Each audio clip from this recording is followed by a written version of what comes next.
आज के इस वीडियो में हम लोग पढ़ेंगे क्लास 11 काइनेमेटिक्स का बहुत ही इंपॉर्टेंट टॉपिक। इस टॉपिक के अंदर हम लोग पढ़ेंगे एंगुलर डिस्प्लेसमेंट के बारे में। ठीक है, तो एंगुलर डिस्प्लेसमेंट क्या होता है सिर्फ इस फिगर से हम लोग समझते हैं। ठीक है, तो ये एक कोई सर्कल है जिस सर्कल में क्या कर रहा है, ऑब्जेक्ट मूव कर रहा है ना।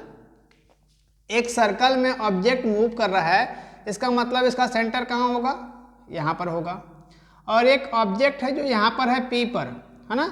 P से कुछ समय ट्रेवल करने के बाद तो यहाँ से इसका रेडियस क्या हो जाएगा, OP।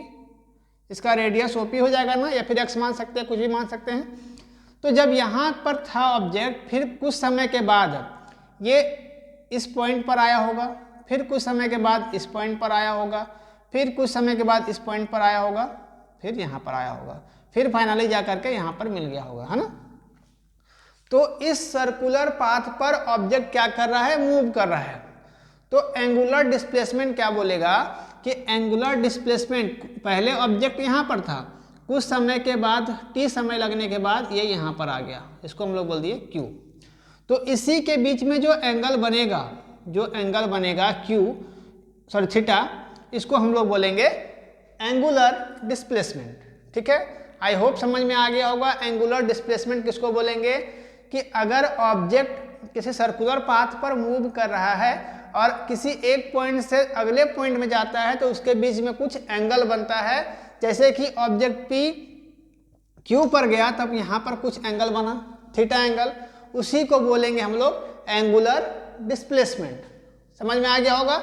ठीक है, ये आपका फिगर है, इसका सेंटर O है, ये P पॉइंट से Q पॉइंट पर गया, यहाँ पर P पॉइंट को थोड़ा सा डार्क करेंगे और Q पॉइंट को भी डार्क करेंगे। ये डिनोट कर रहा है कि ये ऑब्जेक्ट जो है t समय में यहाँ से P से Q तक गया है। ठीक है, तो उसके बीच में जो एंगल बनेगा उसी को हम लोग बोलेंगे एंगुलर डिस्प्लेसमेंट। ठीक है, अब इसका डिफिनेशन देखते हैं हम लोग।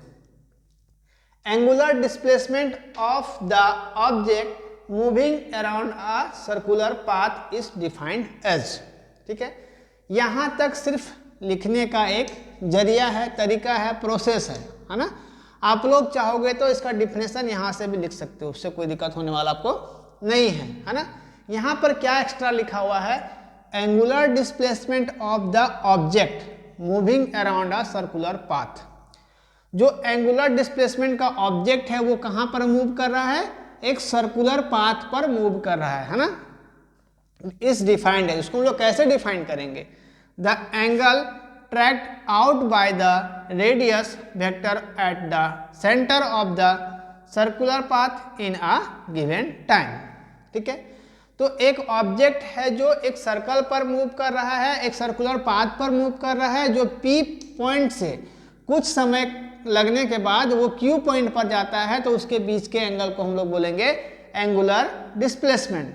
ठीक है, एंगुलर डिस्प्लेसमेंट को हम लोग कैसे, एंगुलर डिस्प्लेसमेंट का फॉर्मूला क्या हो जाएगा, तो एंगल इक्वल टू क्या हो जाता है, आर्क बाय रेडियस।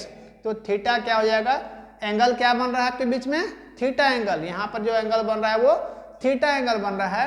और आर्क क्या है, आर्क आपका क्या है, तो आर्क जो बन रहा है, ये आर्क बन रहा है ना PQ, तो ये इसका आर्क होगा PQ बाय रेडियस। क्या है इसका रेडियस, हम लोग यहाँ से यहाँ R मान लिए, X मान सकते हैं, कुछ भी मान सकते हैं उसको। ठीक है, तो theta equal to PQ by R।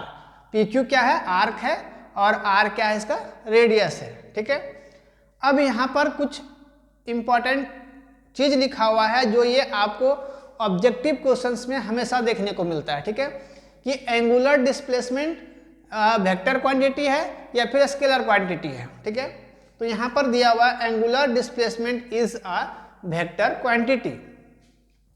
Vector quantity कहने का मतलब है कि वैसा वो क्या करेगा कि वेक्टर का मतलब होता है कि वो डायरेक्शन के साथ, मैग्नीट्यूड के साथ साथ डायरेक्शन को भी बताता है ना। अगर यहाँ पर स्केलर होता तो स्केलर सिर्फ और सिर्फ मैग्नीट्यूड को बताता है, डायरेक्शन को नहीं बताता है। लेकिन यहाँ पर वेक्टर क्वांटिटी इसलिए होगा क्योंकि ये तो डायरेक्शन बता रहा है ना कि P से Q तक गया, तो ये तो डायरेक्शन बताया, इसीलिए ये वेक्टर क्वांटिटी होगा, है ना। ये याद रखने के लिए इस फिगर को आपको याद रखना है, फिर आपको कंफर्म हो जाएगा कि ये स्केलर क्वांटिटी है या फिर वेक्टर क्वांटिटी है। तो लगभग एग्जाम में आपको ये देखने को मिलेगा कि एंगुलर डिस्प्लेसमेंट जो है वो स्केलर क्वांटिटी है या वेक्टर क्वांटिटी है। तो आपको याद रखना है कि एंगुलर डिस्प्लेसमेंट जो है एक वेक्टर क्वांटिटी है ना। आई होप ये आप लोगों को समझ में आया होगा।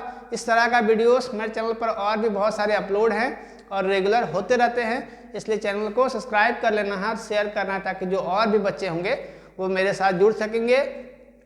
और बेल आइकन को भी प्रेस कर लेना है ताकि जो मेरा अपडेट्स है सुबह 10 बजे सबसे पहले आप तक पहुंचे। ठीक है, मिलते हैं अगले वीडियो में, तब तक थैंक यू, टेक केयर, जय हिंद।